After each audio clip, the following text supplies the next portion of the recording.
Welcome to the Growing in Love for Life podcast, where it's all about saving and strengthening your marriage and creating the relationship you really deserve and want to have.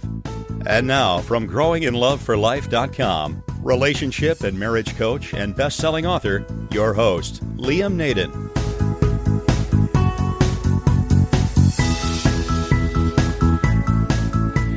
This is episode 13 of the Growing in Love for Life podcast. Hi everyone, it's Naden here. Welcome back to this episode. And what I want to do this week is do something a little bit different to what I've been doing. And if you've been following this podcast for a while, remember this is episode 13. So if you've listened to some, or as I know a lot of people have, maybe all of the previous 12 podcasts, if you're really following this, I think one thing you will have picked up is that I'm giving you a lot of real information that you can use to really make a difference in your marriage, to help you to save it if you're really struggling and finding that you've got great problems. And even if you just wanted to make it a lot better, even if it's not too bad, and you just want to make it a lot better, a lot more fulfilling and exciting and passionate, and really a wonderful place to be, I'm sure you'll notice what I'm trying to do with these podcasts is give you some real practical things that you can do that are going to make a difference. And that really is my mission. I'm not a counselor by background. I'm not one of those people who wants to just talk about your problems and really just make you feel better. That's not my goal. My goal is to help you get some real results, some real differences in your relationship, so that you can say that your relationship is a lot better than it's maybe ever been. So that's what I'm trying to do. But my question to you is, even though I'm giving you all of these ideas and have been, are you actually using any of them? Now, I hope the answer to that is that you are doing some things. But what I want to cover in this episode of the podcast series is something a little bit different, and it's really what I want to try and do is give you some, if you like, motivation or some tools so that you can start using some of these ideas, using this material, and really getting some results, because you're only going to see some difference if you actually do things. So I want to cover a bit of this in this episode, and I think you're going to find it pretty interesting.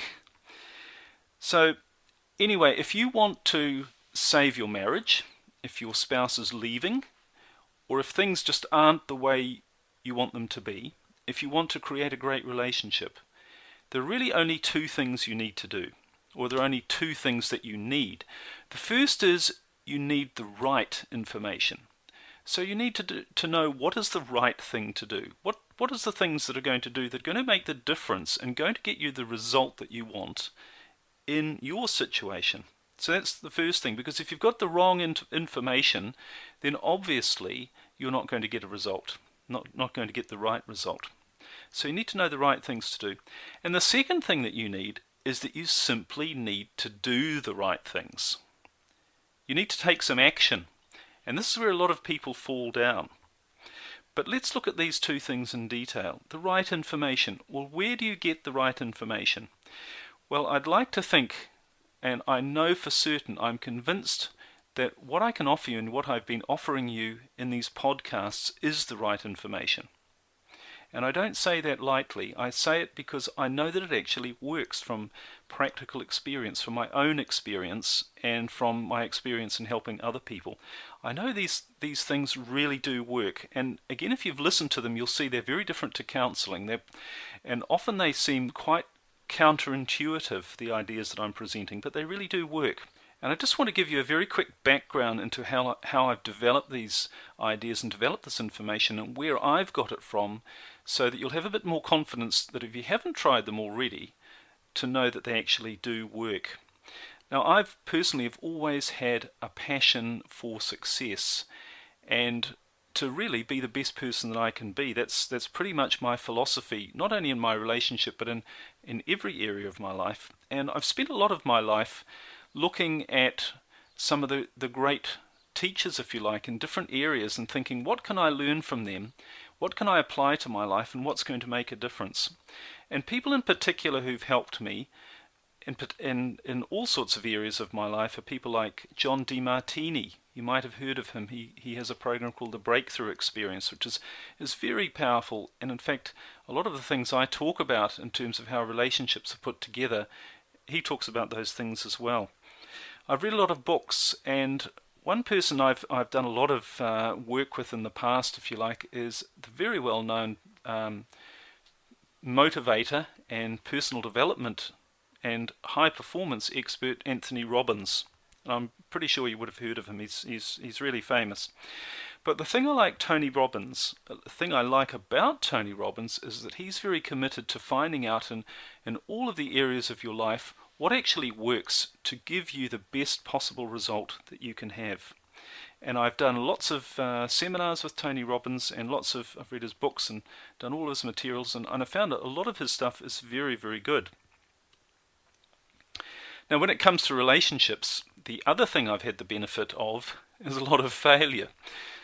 And, you know, as I said in the very first podcast, and if you know anything about me, you'll know I'm not one of these gurus of relationships who's been married for 25, 30 years, never had an argument with my wife.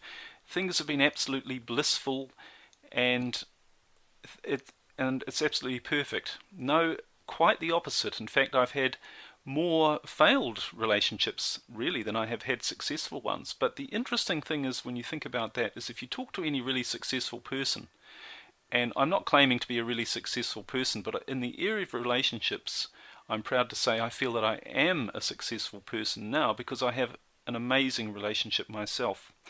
But I think if you talk to any successful person, they will tell you that success comes as the result from big failure.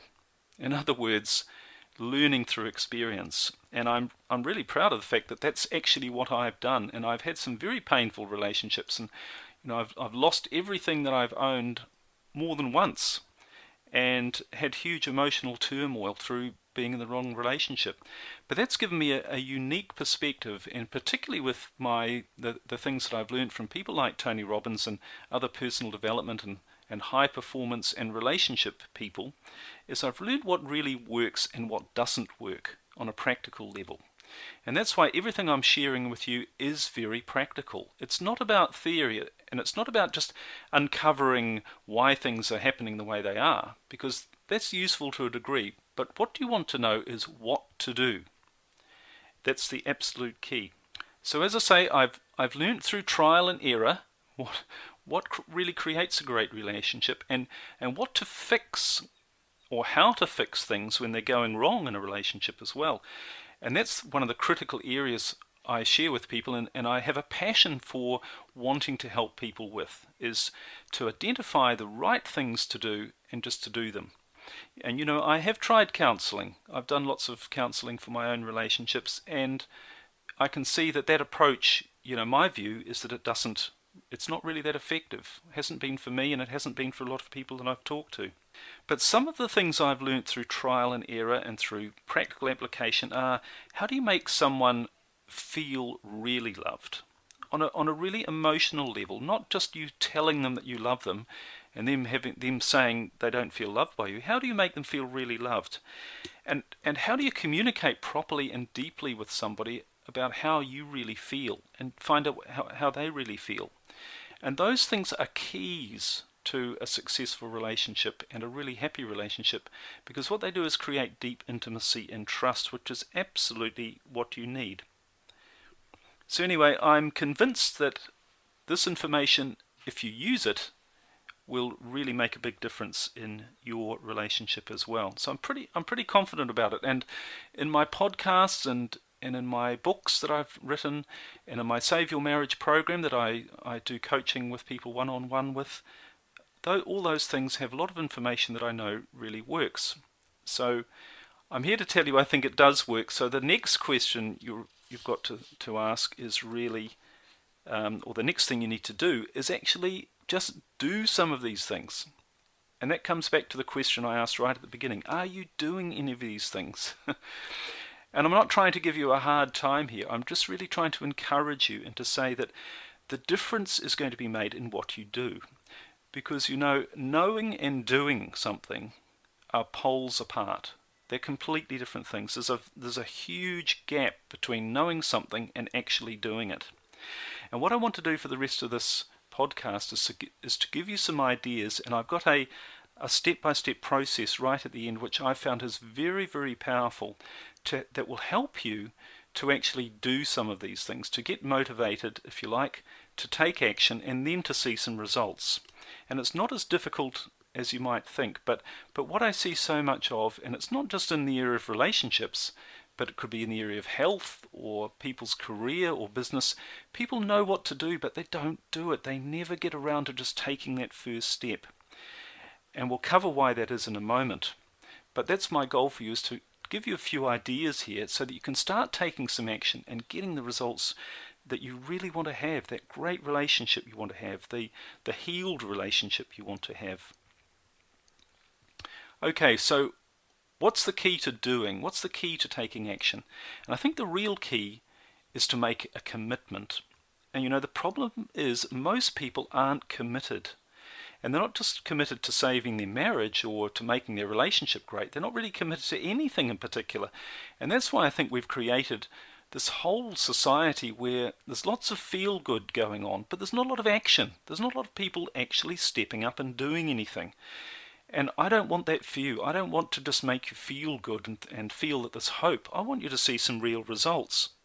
And people not only do they never even try something, but even, if you look at 100 people, 97% or 97 people out of those 100 will probably do nothing. Even if they think about doing something, they will never take the first step. And of the other 3 people, probably 2 of them will do something. Now that's good. But that one person who does one thing differently is going to get far more benefit and result than all of the other 99 put together. And the only thing they're doing differently is they're keeping taking action. So they're not just doing something once, but they just keep going. But very, very few people, as I say, either do anything at all, and far fewer keep going. So why is that? Why have we created a society where most people want things and they talk about things and they feel good maybe about thinking they're going to get it, but they never actually do anything about it? Well, I think it comes down to 2 things. And the first one is motivation. And people say they're motivated. They're obviously not motivated enough to take action. And what you need to take action, what you need to be really motivated, is you need to have some pain. And unfortunately, most people are more motivated by pain. In other words, by the feeling, well, if I don't do this, things are going to get unbearable. So they're motivated into doing something, if you like, because if they don't, then it's going to be too painful for them. And I'll give you a good example of that.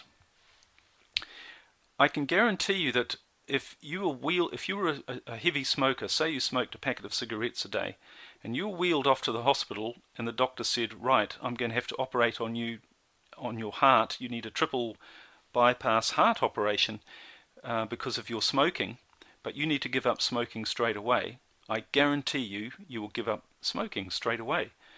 You'll be so motivated that it won't take you months or weeks or doing nicotine withdrawal programs or whatever they're called or anything like that. You will do it straight away because the motivation, the pain if you don't do it is so great that you will just do it instantly. And that's what I find with people often when they come to me in my coaching program to help them with their marriage, is they have reached that point of pain where they really want to do something about it. They're tremendously motivated. Their partner's left, they're having an affair, or they're going to leave, they're on their way out the door, and they don't want them to go. They love them. They want to keep that marriage, that special relationship they've had, often over a long period of time. They want to keep it special, and they want to get it back. So they're motivated by the pain to actually do something. But I don't want you to necessarily get to the level of pain and deep pain before you do something. So that comes to the second reason why people don't take action. And that is, I think it comes down to their underlying beliefs about what taking action actually means. So here are some of the things I think that people think subconsciously which stops them from actually doing anything, even if they want something really badly. First off, they think that it won't work. Okay, so they look at some information and no matter how convincing the person is telling them, that they're just thinking, no, I don't think it's going to work. And they might think, well, this person's saying it works for them, but I don't believe them. Okay, so I don't think it's going to work, so I'm not going to try it. And unfortunately, when you've got that belief, what tends to happen is people never do anything. They don't believe anything's going to work. But you're never really going to know if something works or not until you actually try it. So that's the first thing why people don't take action, why they're not motivated to take action. The second thing is they think it's going to take too much effort to do. They think, oh, I've got too many other things on my plate, or I'm already trying really hard in a particular area, and it's just going to take too much effort for me. But the funny thing is, when you start doing something, you realize that actually the biggest effort is in just getting going in the first place. Once you actually do it, it's not anywhere near as much effort as you think, and it doesn't take anywhere near as long as you think. One good example I can give you from that is exercise. I mean, how much time, if you think, right, I need to do some exercise, I want to get fit, and so I'm going, I need to do some exercise, but how much effort does it take you to actually think about it and get around to doing it when you could have just done it? You could jump down on the floor now and do 10 press-ups, but I guarantee you, if you're like most people, you'll think about it for longer than it would have taken you just to do the 10 press-ups.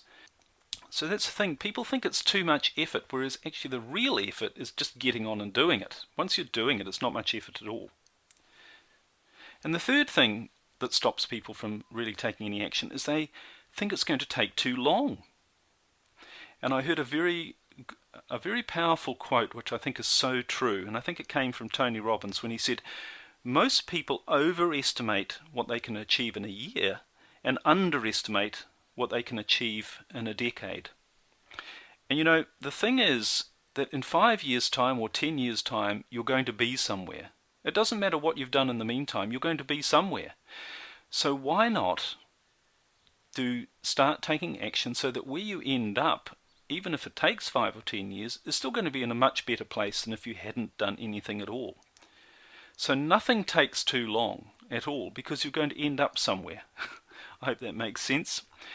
And I think specifically though, when it comes to working on your marriage and trying to save it, a lot of people think it's going to take too long and that they don't have the time.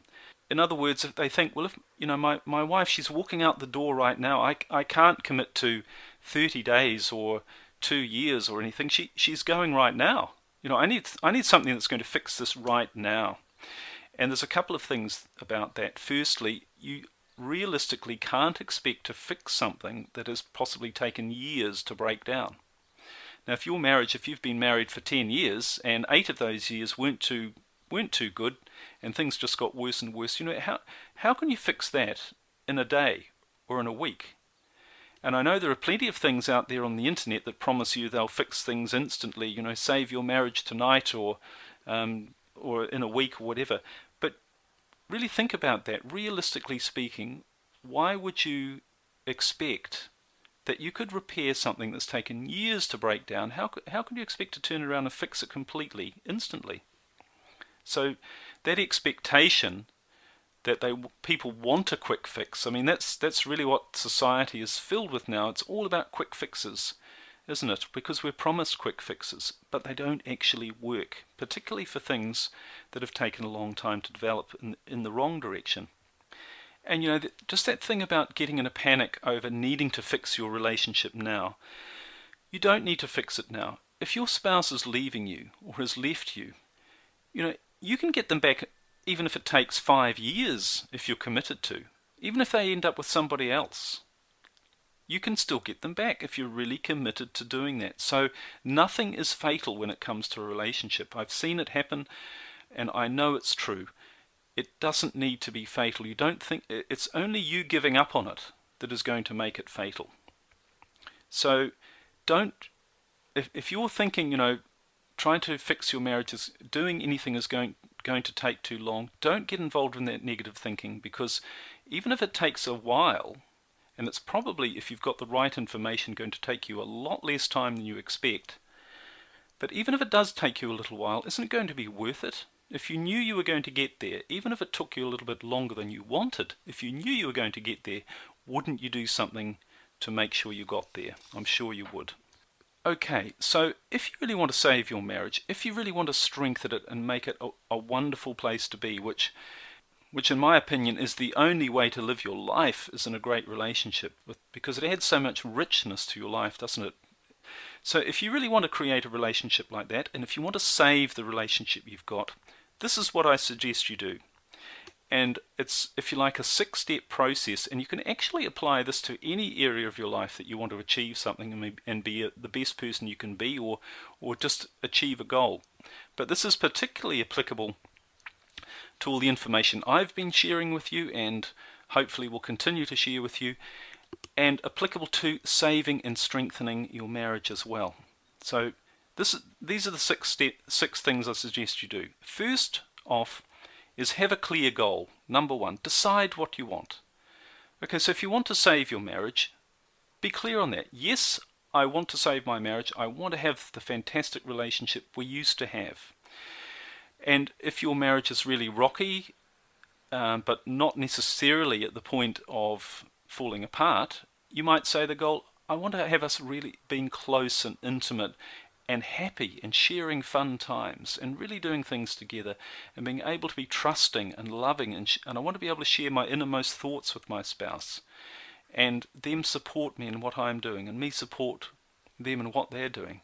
So get very clear. That's step number one. Have a clear goal of what you actually want. Now step number two is to commit to doing whatever it takes to make it happen. Now that I'm not saying here to hope that it happens or to want it to happen or to try to make it happen. No, this is where you decide, you make a commitment that there is no other possibility there for you. You will not accept anything else other than what your goal is. You're not going to accept anything else other than your wife staying with you or your husband staying with you and you having a fantastic relationship. So you cut off all thoughts about anything else like, well, I hope it's going to be, or I want it to be, or I believe maybe it can be. No, step number two is to commit to doing whatever it takes to make it happen. In other words, you're coming from a place of knowing and certainty. Yes, you're not going to accept anything else. Okay, step number three, this is to have a positive mental attitude. So it's a little bit similar to step number two, but this is about not admitting defeat. So your positive mental attitude says, look, I'm sorry, I'm not interested in hearing any other excuses or thoughts or negative ideas or anything else. I know that I am going to get the goal that I want to achieve. Now you've got to have this positive mental attitude to yourself, so that's about telling yourself the right things. Don't say to yourself, oh, things are going badly and I'm really struggling. You've got to cut all those thoughts out of your head. And secondly, to your spouse as well. And this is one of the things I see. People want to save their marriage. They don't want their spouse to leave, but they don't give their spouse any particular joy and positive reason to stay. So if your spouse is saying to you, look, I want to end our marriage, don't say to them, oh, please stay, I'm really going to miss you and I don't want you to leave and I won't be happy without you. None of those things are positive. That's actually quite a negative approach, isn't it? But if you can say to them, okay, well look, I'm sorry, it doesn't matter what you say or think, I'm committed to saving our marriage. I'm going to do whatever it takes. And I'm really excited by that because I know we're going to have a fantastic future together. So that's what I mean about a positive mental attitude. And if they come back to you again and say, oh, well, I'm sorry, but that's not what I want, you say, okay, that's fine. I've told you what I'm committed to. And you just go and do the work, the right things, and take the right action to make what you want happen, because you will be able to. And that comes to step number 4, which is to find the right information. Now, if you're committed, if you know what you want, if you're committed to getting what you want, and if you have a positive mental attitude that you're certain you're going to get it and you're not going to listen to any thoughts of doubt, then all you need to do is start looking for some information that's going to get you there. And you might need to find a few different things, and you might need to, it might take quite a lot of research and quite a lot of time, but Just keep going till you find the right information that is going to work for you. That's step number 4. And step number 5 is to take one small step. Do one thing. I'm sure you've all heard the well-known, I think it's a Chinese saying, the longest journey begins with the first step, but it's absolutely true. And this is where so many people fall down. They don't take the first step. So all I'm suggesting here is once you've got some information, take one step. And this can be the most difficult thing of all, but you've just got to do it. Something I've done in my life a few times now is a fire walk. And I don't know if you've done that yourself, but if you haven't, or even if you have, it's a pretty interesting experience, because it's not actually anything to do really with walking over some burning coals. What it's about is getting you to make a decision and take action. Because believe me, and if you've done this, you'll know what I mean. When you're standing there looking at 2,000 degree coals, and you're thinking about walking on it, you come to a point where you've got to make the decision. Am I going to do this or am I not? And that can be incredibly difficult just to take that first step. But that's all it takes, is the first step. So number 5 is just take one step. Do one thing. Don't expect it's necessarily going to be easy, but there's a big difference between having the information and actually doing something. So just take that first step. And step number 6, just keep going. Just keep doing it. And if you need to adjust your approach from time to time, if you find some of the information isn't working for you, and get some more information and try something else. But just keep going till you get the result you want.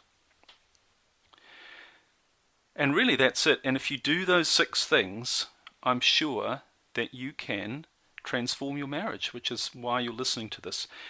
Just to wrap up, there's a couple of things I want to share with you.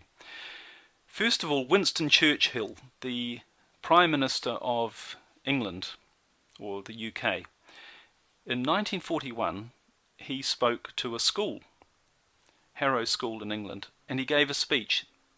Now everyone was expecting, of course, a long-winded political speech, but I'll tell you what his speech was. So this is him addressing a school in England, and he said to the pupils, and quote, "Never, ever, ever, ever, ever, ever, ever give up. Never give up. Never give up. Never give up." And that was his speech. And that is so true. And when it comes to your marriage, listen, remember that speech. That's where it all comes down to. And I also want to share another story with you about the amount of time it might take to save your marriage and whether it's really worth it. And this is a lovely story. I'm not sure where it comes from, but see if you can really relate to this. And I'll start the story now.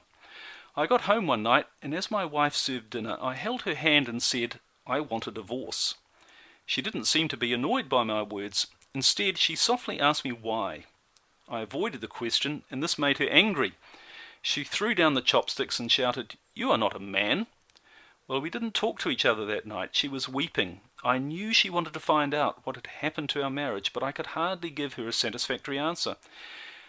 She had lost my heart to Jane. I didn't love her anymore. I just pitied her.